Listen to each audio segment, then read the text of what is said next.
What is it, child? I'm not. A wind. Cold wind has come. It is cold, Your Honor. Is I free? It is a wind. Lies! Mary, please don't hurt me. I'm not hurting her. The Crucible tells the story of a witch hunt that very much parallels a political witch hunt going on in America in the 1950s. Playwright Arthur Miller was fresh off the success of his last play, Death of a Salesman, when he wrote The Crucible. The play was an allegory of the fear of communism in 1950s America. Understand communism, its basic godless philosophy, its goal of world conquest, its insidious tactics, and its cunning strategy. To call someone a communist became just like calling someone a witch. The Red Scare was a reaction to the end of World War II.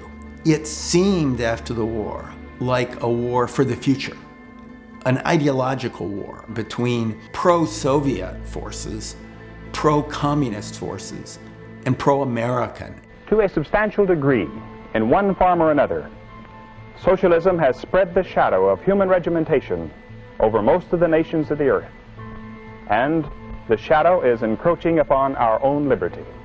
And so the result was an exploitable concern about communist influence at home.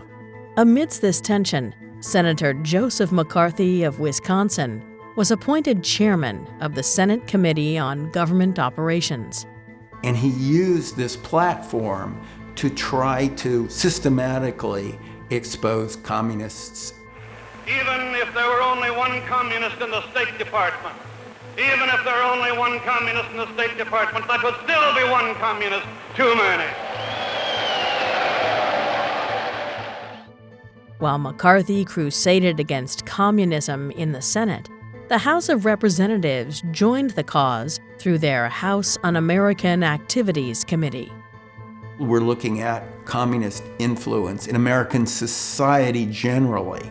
Writers, television, the movies, and these people were often called before the committee. Are you or have you ever been a member of the Communist Party? Are you a member of the Communist Party? Are you a member of the Communist Party? Many people who came, some people who came, spilled the beans.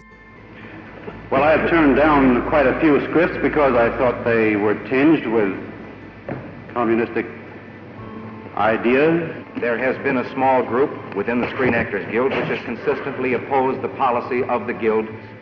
That small clique has been referred to, has been discussed as more or less following the tactics that we associate with the Communist Party. Obviously, in a play like The Crucible, informing is shown as bad. Abigail starts to call names, name names, partly to save her own skin, and brings a lot of damage on a lot of people.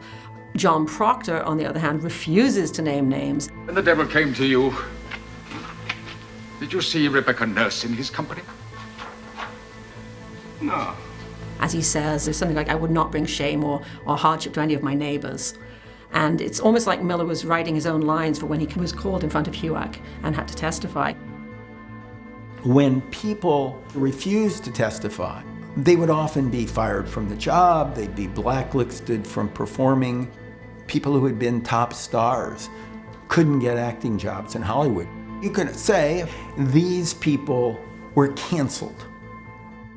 The Red Scare that gripped the nation began to fade after Joseph McCarthy's fall from grace. Democrats and Republicans alike felt he had gone too far. Famous journalist Edward R. Murrow delivered a scathing rebuke of McCarthy, which came to symbolize the end of McCarthy's career. But the line between investigating and persecuting is a very fine one, and the junior senator from Wisconsin has stepped over it repeatedly. We must not confuse dissent with disloyalty. We must remember always that accusation is not proof, and that conviction depends upon evidence and due process of law. We will not walk in fear one of another. We will not be driven by fear into an age of unreason if we dig deep in our history and our doctrine, and remember that we are not descended from fearful men.